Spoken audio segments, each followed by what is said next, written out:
महाभारत काल के वो 9 महापुरुष जो आज भी जिंदा है। जी हाँ दोस्तों, ये महापुरुष सिर्फ कथा कहानियों का हिस्सा नहीं है, बल्कि हमारे गौरवशाली इतिहास का हिस्सा है। ऐसा इतिहास जिसके साक्ष्य आज भी अपने पूरे अस्तित्व के साथ मौजूद है। लोग आज भी समय समय पर इन महापुरुषों को देखने का दावा करते हैं। तो चलिए आपको उन 9 अमर महापुरुषों से मिलवाते हैं। महर्षि वेद व्यास। कहते हैं कि महर्षि वेद व्यास का नाम कृष्ण द्वैपायन था। वे पराशर ऋषि और सत्यवती के पुत्र थे। वेदों के भाग करने के कारण उन्हें वेद व्यास कहा जाने लगा। उन्होंने ही महाभारत गणेश जी से लिखवाई थी। वे 28वें वेद व्यास थे। धृतराष्ट्र, पांडु और विदुर को महर्षि वेद व्यास का ही पुत्र माना जाता है। इन्हीं 3 पुत्रों में से एक धृतराष्ट्र के यहाँ जब कोई पुत्र नहीं हुआ तो वेद व्यास की कृपा से ही 99 पुत्र और 1 पुत्री का जन्म हुआ था। महर्षि वेद व्यास पितामह भीष्म के सौतेले भाई थे। कहते हैं कि ऋषि वेद व्यास कली काल के अंत तक जीवित रहेंगे, तब वे कल की अवतार के साथ होंगे। माना जाता है कि महाभारत युद्ध के बाद वे बहुत समय तक सार्वजनिक जीवन में रहे और उसके बाद वह तप और ध्यान के लिए हिमालय की पर्वत श्रृंखलाओं में लौट गए। कलयुग के शुरू होने के बाद वेद व्यास के बारे में कोई ठोस जानकारी या दस्तावेज उपलब्ध नहीं है। हालांकि कहा जाता है कि प्रथम जातक कथा में उन्हें बोधिसत्व कहा गया है। दूसरी जातक कथा में उन्हें महाभारत का रचयिता और इससे जुड़ा हुआ व्यक्ति बताया गया है। महर्षि परशुराम। वैसे तो परशुराम रामायण के काल के पहले से ही जीवित है। इनके पिता का नाम जमदग्नि और माता का नाम रेणुका था। रामायण में परशुराम का उल्लेख तब मिलता है जब भगवान श्री राम सीता स्वयंवर के मौके पर शिव का धनुष तोड़ देते हैं। तब परशुराम ये देखने के लिए सभा में आते हैं कि आखिर उनके आराध्य देव का ये धनुष किसने तोड़ा। महाभारत में परशुराम का उल्लेख पहली बार तब मिलता है जब वे भीष्म पितामह के गुरु बने थे और एक प्रसंग के अनुसार उनका भीष्म के साथ युद्ध भी हुआ था। दूसरा,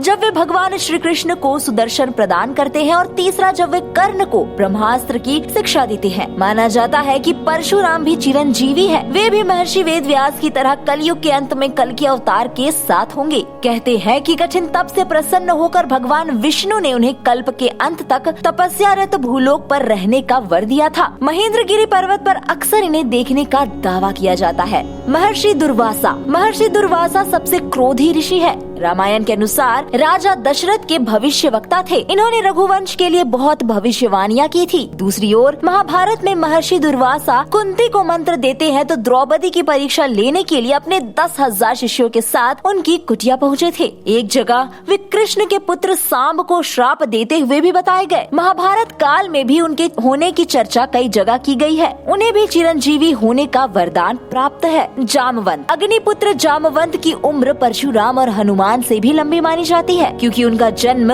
सतयुग में राजा बलि के काल में हुआ था। जामवंत त्रेता युग राम के साथ थे और द्वापर युग में श्री कृष्ण के ससुर बने थे। भगवान श्री कृष्ण को स्यानमंतक मणि के लिए जामवंत के साथ युद्ध करना पड़ा था। जब श्री कृष्ण युद्ध जीत गए तो जामवंत को आश्चर्य हुआ और तब उन्होंने अपने प्रभु श्री राम को पुकारा। उनकी पुकार सुनकर श्री राम को अपने राम स्वरूप में आना पड़ा। तब जामवंत ने समर्पण कर अपनी भूल स्वीकारी और उन्होंने मणि भी दे दी और श्री कृष्ण से निवेदन किया कि आप मेरी पुत्री जाबवती से विवाह करें। जाबवती कृष्ण के संयोग से महाप्रतापी पुत्र का जन्म हुआ, जिसका नाम सांब रखा गया। इस सांब के कारण ही कृष्ण कुल का नाश हो गया था। कहते हैं कि जामवंत आज भी जीवित है, क्योंकि उन्हें भी प्रभु श्री राम से एक वरदान मिला था। वे भी कल के अवतार के समय उनके साथ रहेंगे। हनुमान जी। सर्वशक्तिशाली और भक्तों के कृपालु हनुमान जी त्रेता युग में श्री राम के समय भी थे और द्वापर युग में श्री कृष्ण के समय भी थे। बहुत कम लोग जानते हैं कि महाभारत के युद्ध में श्री हनुमान जी के कारण ही पांडवों को विजय मिली थी। अर्जुन और श्री कृष्ण को उन्होंने उनकी रक्षा का वचन दिया था, तभी तो वे उनके रथ के ध्वज पर विराजमान हो गए थे। कहते हैं कि जब श्री राम आचमन के लिए जा रहे थे तो हनुमान भी उनके साथ आचमन करना चाहते थे, पर श्री राम ने उन्हें मना किया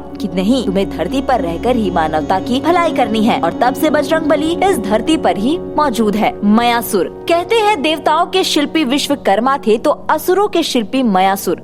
मयासुर ने रामायण काल में कई विशालकाय भवनों और शस्त्रों का निर्माण किया था। रामायण के उत्तरकांड के अनुसार मयासुर कश्यप ऋषि और उसकी पत्नी दिति का पुत्र था। ये ज्योतिष, वास्तु और शिल्प के प्रकांड विद्वान थे। इसका मतलब मयासुर सतयुग में भी था। मयासुर ने ही महाभारत में युधिष्ठिर के लिए सभा भवन का निर्माण किया, जो मया सभा के नाम से प्रसिद्ध हुआ। इसी सभा के वैभव को देखकर दुर्योधन पांडवों से ईर्ष्या करने लगा था। मयासुर ने द्वारका नगरी के निर्माण में भी अहम भूमिका निभाई थी। मय ने दैत्य राजा वृष्ण पर्वन के यज्ञ के अवसर पर बिंदु सरोवर के निकट एक विलक्षण सभा का निर्माण कर अपने अद्भुत शिल्प शास्त्र के ज्ञान का परिचय दिया था। कहते हैं कि वो अमर और आज भी जिंदा है। अश्वत्थामा द्रोणाचार्य का पुत्र और शिव के रुद्र अवतार थे। अश्वत्थामा को संपूर्ण महाभारत के युद्ध में कोई हरा नहीं सका। कहते हैं कि अश्वत्थामा आज भी जिंदा है, क्योंकि भगवान श्री कृष्ण ने वर्षों तक शरीर भटकने का श्राप दिया था। कुछ लोग भविष्य पुराण का हवाला देकर कहते हैं कि वे कलयुग के अंत में जब कल की अवतार होगा तो उनके साथ मिलकर धर्म के खिलाफ लड़ेंगे। कृपाचार्य, महाभारत के अनुसार कृपाचार्य कौरवों और पांडवों के कुल गुरु थे। वे गौतम ऋषि के पुत्र थे और इनकी बहन का नाम कृपी था। कृपी का विवाह द्रोणाचार्य से हुआ था। कृपाचार्य अश्वत्थामा के मामा भी है। महाभारत युद्ध में कृपाचार्य ने भी पांडवों के विरुद्ध कौरवों का साथ दिया था। कृपाचार्य की गणना 7 चिरंजीवियों में की जाती है, जिनमें विभीषण, राजा बलि भी शामिल है। ऋषि